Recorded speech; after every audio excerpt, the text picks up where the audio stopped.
Hi guys, welcome back to our channel. இந்த video என்னன்னா ஒரு சந்தோஷமான ஆரம்பிச்ச வீடியோ தான். ஆனா கடைசியா சங்கடத்துல வந்து முடிஞ்சிருச்சு. நிறைய பேர் பார்த்துருப்பீங்க, நாங்கள் ஊட்டி போனோம், என்ஜாய் பண்ணோம், இதெல்லாம் பார்த்துருப்பீங்க. ஆனால் யாருக்கும் தெரியாத, நிறைய யூடியூபர்ஸ் போடாத சில விஷயத்த வந்து நான் இந்த வீடியோவில் ஃபுல்லாக சொல்ல போகிறேன். வாங்க வீடியோக்குள்ளே போகலாம்.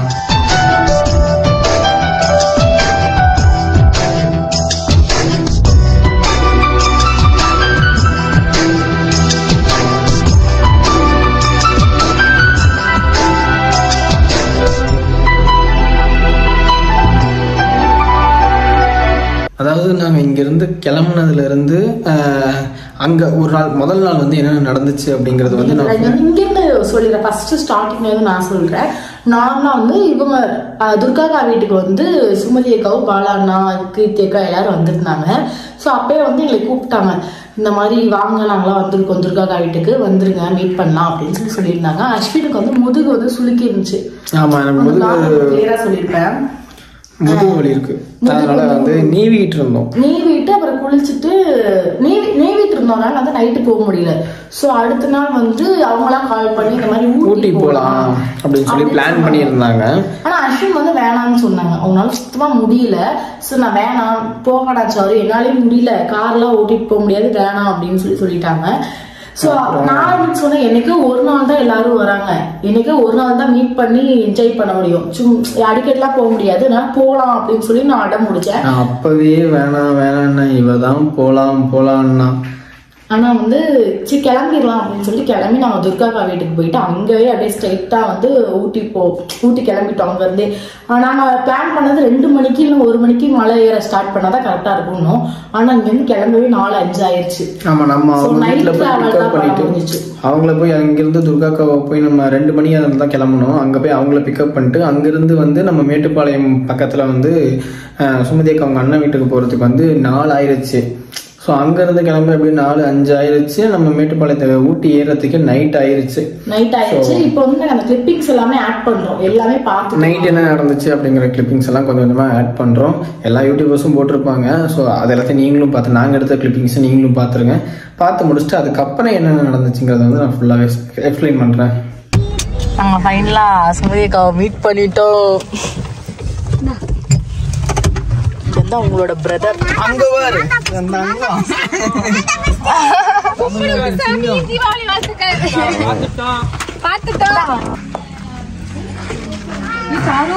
இவன் வந்து நம்ம யாரும் தண்ணி குடிச்சாலும் வாங்கி குடிக்க மாட்டான்.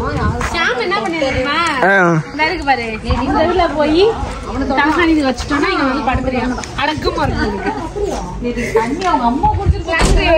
எல்லாருமே ஒரு கார்ல கிளம்பிட்டோம். அவங்க எல்லாம் சேர்ந்து ஒரு காரு, நம்ம ஒரு காரு. இப்ப வந்து ராஜா ரூபி அண்ணா அவங்க வந்து தனி கார்ல வராங்க. மாத்தி மாத்தி இப்ப இடம் வந்து எப்படி ஷிஃப்ட் பண்றது அப்படின்னு யோசிச்சுட்டு இருக்கோம். ஹஸ்பண்ட் அண்ட் ஒய்ஃப் வந்து பிரிய மாட்டோம்னு சொல்லி உட்காந்துருக்காங்க. பிரியணும் லேடிஸ் எல்லாம் ஒரு கார், நான் பிரியணும்னா நீங்க எல்லாரும் பாண்டி அப்படிதான். யோகா வீட்டு ஃபங்க்ஷன் அப்ப எல்லாத்தையுமே பிரிச்சு கூட்டு போயிட்டாங்க. ஆளுக்கு ஒரு கார் இல்ல. சுமதி அக்கா கேர்ள்ஸ் எல்லாம் அங்க, பாய்ஸ் எல்லாம் இங்க. ரோட்ல பைக் வந்து போட்டுருக்காங்க.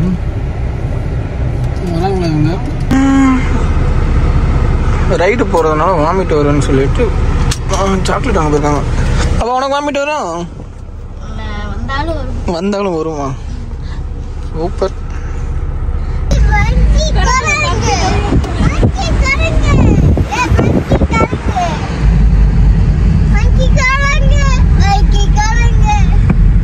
அக்காதா? ஓகே.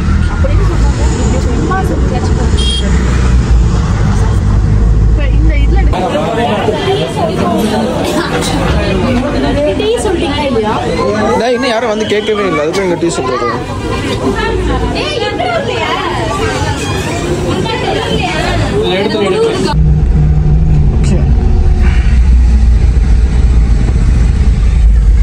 உள்ள விட்டுக்கலாம்.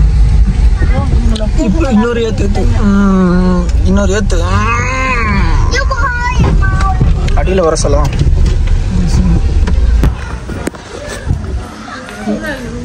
எந்த ரூம்க்கா? இதா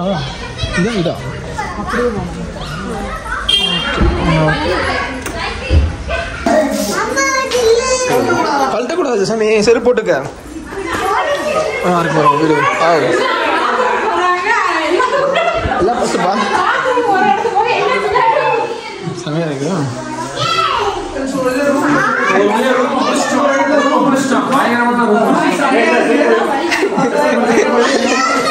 அண்ணா இல்லை நான் கஷ்டப்பட்டு பேசணும், நீங்க பேசுங்க நான் எடுத்துக்கிறேன். யாருக்கும் தெரியாம பாலான தம் போடுறாரு பார்த்தீங்களா மாமா? நீங்க நானும் தம் இல்ல மக்களே. இல்ல இல்ல தெரியும். கொடைக்கானல்ல வந்த குளிர்ல வந்த புகை ஊட்டி எப்படி நல்லா தெரிஞ்சு. ஆனா சூப்பரா இருந்துச்சு. ஆனா பேசும்போது இப்படி ஊதுனாதான் தெரியுது. ஆனா அங்க இருந்து ரொம்ப பேச வந்துச்சு. ஊதுனோன்னு இருமல் வருது பாத்தீங்களா? உள்ளுக்குள்ள எல்லாம் தில்லுன்னு அண்ணனுக்கு டிபி இருக்கு. டிபியா?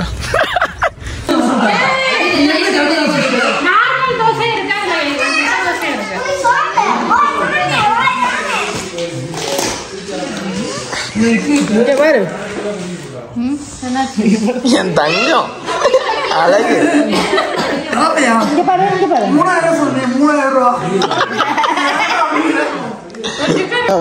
சாப்பிட்டு முடிச்சுட்டு இப்போ கேம்ப் ஃபயர் என்ஜாய் பண்ணுறோம். அதாவது வாழ்க்கையிலேயே முதல் முறை கேம்ப் ஃபயர்னு ஒன்று விஷயத்த நாங்கள் இப்போ தான் பார்க்குறோம். இப்போ தான் வந்து என்ஜாய் பண்ணுறோம். சாரு நான் மட்டும் ஒரு விஷயத்த மறைக்க மறந்துட்டேன். சரி சொல்ல மறந்துட்டேன். எனக்கு தம் அடிக்கிற பழக்கம் இருக்கு. சரி ஓகேவா? சரி வா போகலாம். இல்லை சேர்லாம் இல்லை. ஆக்சுவலாக நம்மளே தான் வந்து நம்மளே தான் வந்து சாங் போட்டு நம்மளே தான் வந்து டான்ஸ் ஆடுற மாதிரி இருக்கும். ஆல்ரெடி நம்மளுடைய பிரதர் வந்து ரெடி பண்ணிட்டாப்ல. இப்போ எல்லாருமே போய் குழு காய்க்கும். இல்லை அஸ்வி சாரு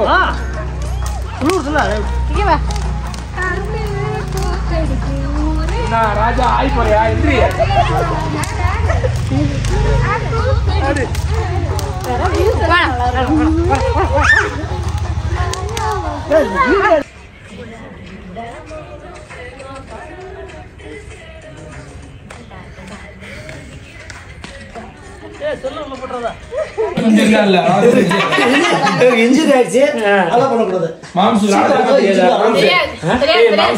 தெரியும் ராஜா ராஜா நீ வந்து வெளியே போய் பலாம் வளச்சு கட்டி கொஞ்சம் வர ஆலங்குச்சி நான் வளச்சு பல்ல கொண்டு செஞ்சு தாரேன். பள்ளத்துல மாமன் வந்தா பகல் முடிச்சு கொஞ்சம் வர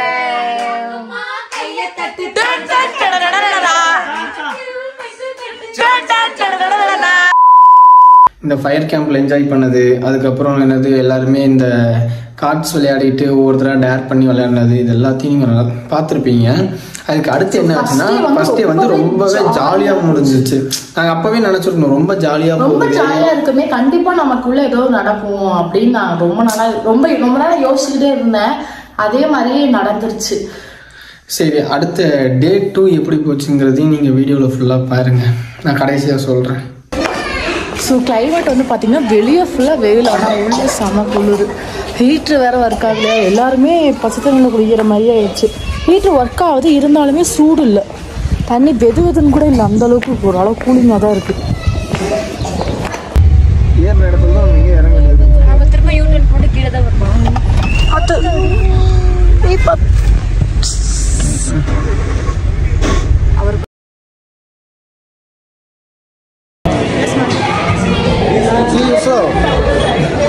இந்த பிக்கப் பார்த்துருப்பீங்களா? அவரோட ஹைட்டை பார்த்துட்டு நான் என்ன இவ்வளோ ஹைட்டாக இருக்கீங்க, செம ஹைட்டு. இது ரெயின் கோட் இதெல்லாம் போட்டதை பார்த்து ரொம்ப வெயிட்டாகவும் வேறு இருந்தார். அங்கதான் கொதிச்சுக்கிட்டே இருக்கு தண்ணி.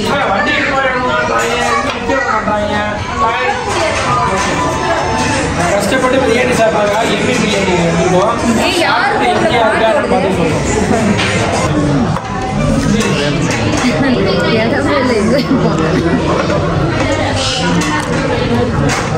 அங்கேருந்து ஒன்றும் பண்ணாமல் சாப்பிட்டு முடிச்சுட்டு அடுத்து கீழே கிளம்பியாச்சு.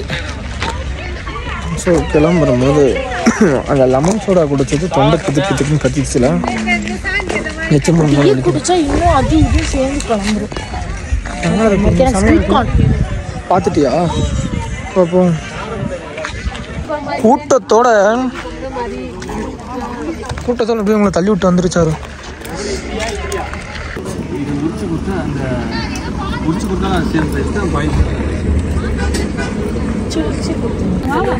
வாய்ப்பே இல்லை.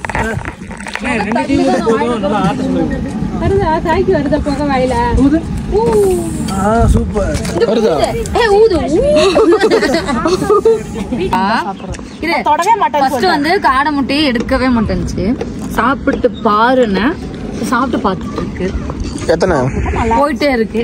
சாப்பிடுறாங்க. ஆனா காடை முட்டை ஒரு குட்டியா இருக்கும். ஃபர்ஸ்டா சாப்பிடல ஃபாஸ்டா சாப்பிடுறாங்க அந்த அக்கா. அதான் என்ன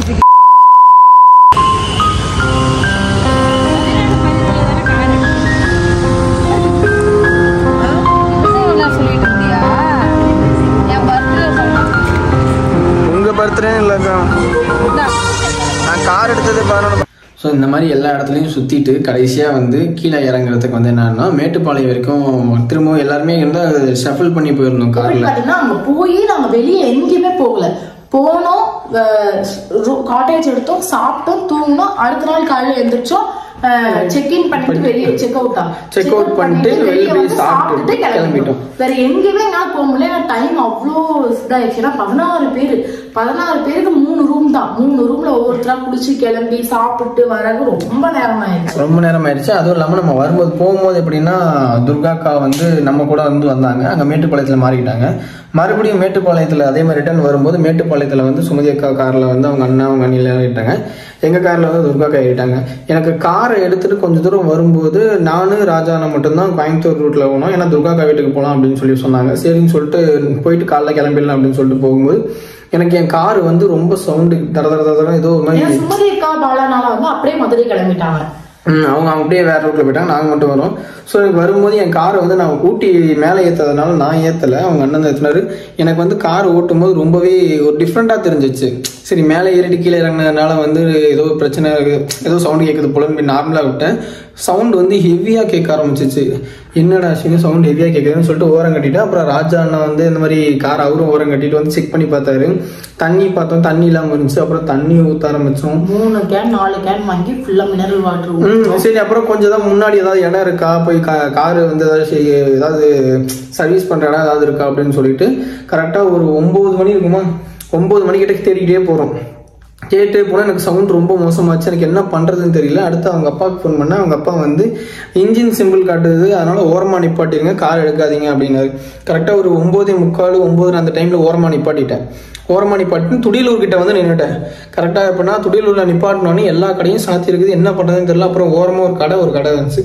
அந்த கடைக்காரங்க கிட்ட போய் கேட்கும்போது அவர் வந்து ஹெல்ப் பண்ணார். இந்த ஹெல்ப் பண்ணார் மீன்ஸ் எனக்கு வந்து அந்த மெக்கானிக்கோட நம்பர் கொடுத்தாரு, ட்ரை பண்ணி பாருங்க. ஏன்னா அங்கே இருக்க நிறைய பேருக்கு வந்து நம்மளை தெரிஞ்சிருந்துச்சு, ராஜாண்ணனை தெரிஞ்சிருந்துச்சு, எல்லாருமே தெரிஞ்சிச்சு.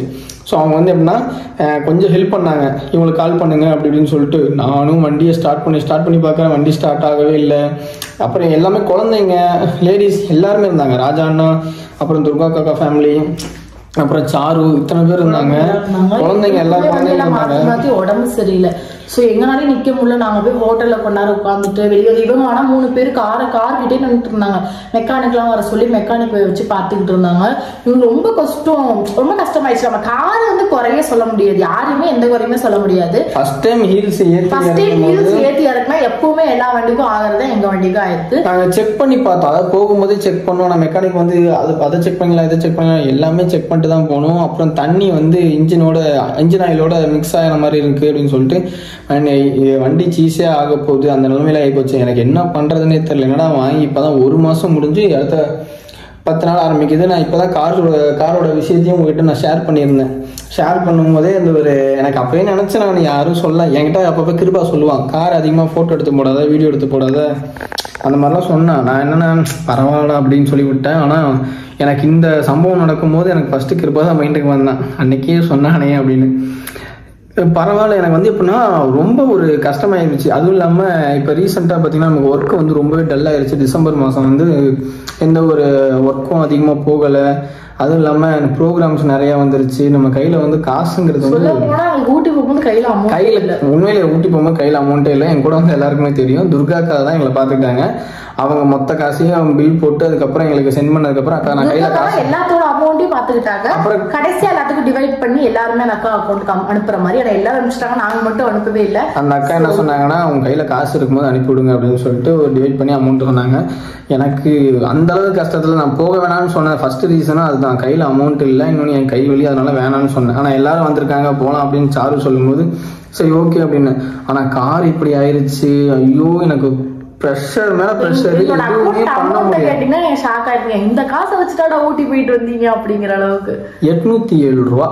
807 ரூபா தான் அக்கௌண்ட்ல இருந்துச்சு. அக்கௌண்ட்ல இருந்தது. இதை வச்சுதான் ஊட்டி போயிட்டு இப்படியாவது வந்து நான் வச்சிருந்த ஒரு 2000 கிட்ட பெட்ரோல் அடிச்சுக்கிட்டோம். ஸோ அதை வச்சு பெட்ரோல் அடிச்சு போனோம். ஸோ ரொம்பவே கஷ்டமா. இப்போ கூட எனக்கு இந்த கார் இப்போ என்ன செலவு வச்சிரும் அப்படின்னு அதிகமா இருக்கு எங்களுக்கு. அதாவது ஹெட்டை கழட்டி செக் பண்ணதான் தெரியும் அப்படின்னு சொல்லிட்டாங்க. ஆல்ரெடி நாங்கள் காருக்கு நிறைய செலவு பண்ணிட்டு இப்போ மறுபடியும் காருக்கு மறுபடியும் செலவு பண்ணோம் அப்படின்னு நினைச்சா என்ன பண்றேன்னு தெரியல. அந்த ஒரு சுச்சுவேஷன் வந்துருச்சு. இதை நான் வந்து எப்படின்னா வந்துட்டு இல்ல மலையில எத்தனையோ பெரிய பெரிய கார்லாம் வந்து ஏற முடியாம ரொம்பவே கஷ்டப்பட்டுச்சு. ஸோ அப்போ வந்து அவங்க காரே ஏற மாட்டேங்குது பாரு. பலினோ பெரிய பெரிய வண்டியில வச்சிருக்காங்க, அவங்களதே ஏற சிரமப்பட்டுச்சு.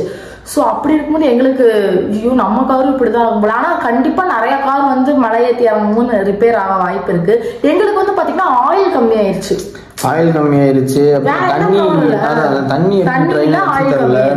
அதான் ஏசி போட்டா தெரிஞ்சிருக்கும். நாங்கள் ஏசி போடவே இல்லை, விண்டோ ஓப்பன்ல தான் பண்ணுவோம். எப்பவுமே ஏசி தான் போட்டு போவேன். பட் இன்னைக்கு பார்த்து எல்லாரும் இருந்தாங்க. அது இல்லாம எது மைலேஜ் கொடுக்கணும்னு சொல்லி ஏசி ஏதோ ஏற மாட்டேங்குது. ஸோ அதனால வந்து என்ன ஏசி ஆஃப் பண்ணா கொஞ்சம் இழுக்கும் அப்படின்னு சொல்லிட்டு ஏசி ஆஃப் பண்ணிட்டு தான் போனோம்.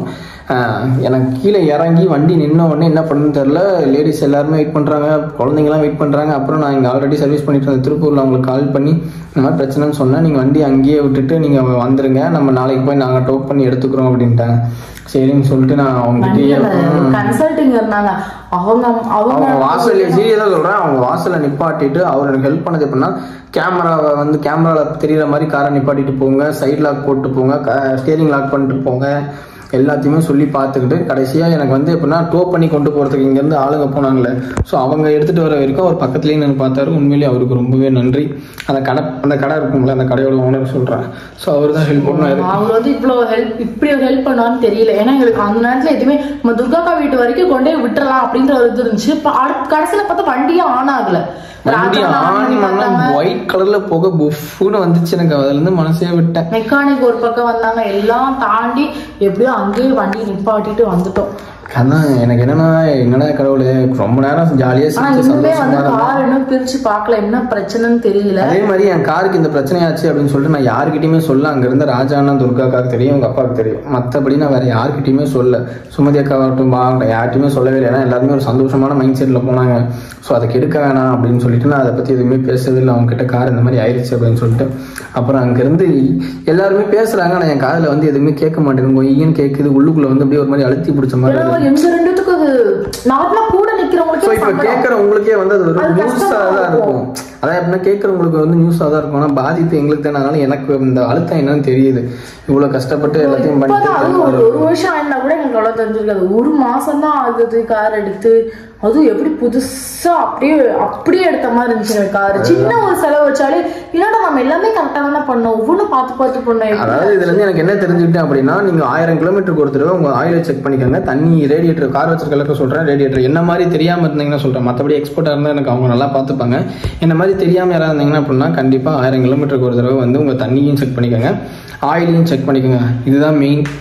என்னன்னா எப்படி பில் வரும் எதுவுமே தெரியல. கண்டிப்பா கார் அடுத்து என்ன செலவு இருக்குதுன்னு சொல்லிட்டு கன்ஃபார்ம் அதையும் சொல்றேன். இந்த 2 நாளா நாங்க எந்த வீடியோஸும் போடாததுக்கு மெயின் ரீசன் அதேதான்.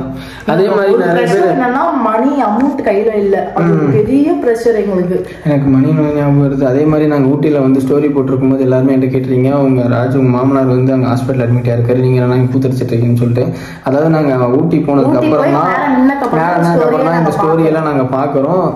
அதுவும் யாரோ ஒருத்தவங்க எனக்கு சென்ட் பண்ணதுக்கு அப்புறம் தான் நான் ஸ்டோரியே பாக்குறேன் இந்த மாதிரி விஷயம் சொல்லிட்டு. ஆனா அன்னைக்கு நாங்க முடிவு பண்ணிட்டோம், சரி கீழே இறங்கிட்டு நம்ம சென்னை போய் பார்க்கலாம் அப்படின்னு சொல்லிட்டு கீழே இறங்கும். அதாவது இந்த கார் வந்து ரிப்பேர் ஆகிறது வர்றதுக்கு கரெக்டா ஒரு கால் மணி நேரத்துக்கு முன்னாடி தான் ராஜு ஒரு கால் பண்ணாரு. அப்புறம் அவரே கால் பண்ணி பேசிட்டு இருந்தாரு. இந்த மாதிரி உடம்பு சரியில்லை அப்படின்னு கேட்டா அவரு இப்போ ஓகே அப்படின்னு சொல்ற மாதிரி சொன்னாரு. நாங்க அதுக்குள்ள இங்க வரதுக்குள்ளேயே அவர் வந்து டிஸ்சார்ஜ் ஆயிட்டேன்னு சொல்லி வீடியோவும் போட்டாரு. சோ ஆனா நாங்க போகணும் சுமதிக்கா நாங்களாம் பிளான் பண்ணிருந்தோம், இறங்கினதுமே போயிட்டு வந்துருவோம் அப்படின்ற மாதிரி பிளான் இருந்துச்சு. சோ நம்மளால இப்ப முடியாத சிச்சுவேஷன், அதையும் புரிஞ்சுக்கணும். என்கிட்ட பணம் சுத்தமா இல்ல, நாங்க போறோம் அப்படின்னா கண்டிப்பா ஆகும். ஏன்னா நாங்க கூத்தடிக்கிற மட்டும்தான் உங்களுக்கு வெளியே இருந்து பாக்குறவங்களுக்கு என்ன ஜாலியா இருந்தோம் கூத்தடிச்சுன்னு தெரியும். ஆனா எங்களுக்கு தான் தெரியும் நாங்க போயிட்டு ஏதோ என்ஜாய் பண்ணணும்ட்டு தான் அந்த கேம்ப் ஃபயர் உட்காந்து விளையாண்டது இதெல்லாம் பண்ணோம். ஆனா அதெல்லாம் பண்ணும்போது கூட எங்க கையில சுத்தமா காசு இல்லை. கூட இவங்க எல்லாம் இருக்காங்களே நம்பிக்கையில தான் அத்தனையும் பண்ணோம். இப்ப நான் ரிட்டர்ன் கீழே இறங்கினதுக்கு அப்புறம் தான் என் கையில காசு வந்து நான் துர்காவுக்கு சென்ட் பண்ணேன். ஆல்ரெடி நாங்க வேற ஒருத்தவங்கள்ட்ட அமௌண்ட் வாங்கியிருந்தோம் பத்தலன்னு சொல்லிட்டு. ஆமா, அவங்களுக்கு அவருக்குமே இப்பதான் சென்ட் பண்ணி விட்டேன். இந்த சிச்சுவேஷன் எப்பவுமே வந்ததே இல்லை. இவங்க எப்படி சொல்றது, நாங்க மேரேஜ் ஆன புதுசுல இருந்து இந்த சிச்சுவேஷன் வந்ததே இல்லை. இதான் ஃபர்ஸ்ட் டைம். சுத்தமா கையில காசு இல்லாம எந்த ஒரு டைம் ஒன்னதுல யார்ட்டையும் கேட்டதும் இல்லை. ஆனா இந்த தடவை தான் ஃபர்ஸ்ட் டைம் கேட்க வேண்டிய நிலைமை வந்துருச்சு. அந்த அளவுக்கு ரொம்பவே கஷ்டமா தான் இருக்கு. சரி, ஓகே. இதனால தான் 2 நாள் வீடியோ போட முடியல. இதுக்கப்புறம் கண்டினியூஸாக மறுபடியும் வீடியோ போடுறேன். என் கார் என்ன ஆச்சுங்கிறதையும் கன்ஃபார்ம் அப்டேட் பண்ணுறேன் என் ஃபேமிலிக்கோசம். ஸோ இந்த வீடியோ உங்களுக்கு பிடிச்சிருக்கும் நம்பரும். பிடிச்சிருந்துச்சு அப்படின்னா மறக்காம லைக் பண்ணுங்க, கமெண்ட் பண்ணுங்க, ஷேர் பண்ணுங்க. நம்ம சேனல் யாராவது சப்ஸ்கிரைப் பண்ணாலும் சப்ஸ்கிரைப் பண்ணிக்கோங்க, பெல் ஐகான் வச்சுக்கோங்க. அப்போ தான் நாங்கள் போகிற இன்ட்ரெஸ்டிங்கான வீடியோஸ் நோட்டிஃபிகேஷனில் வரும். எப்பவுமே எங்கள் லட்சியம். பாய்.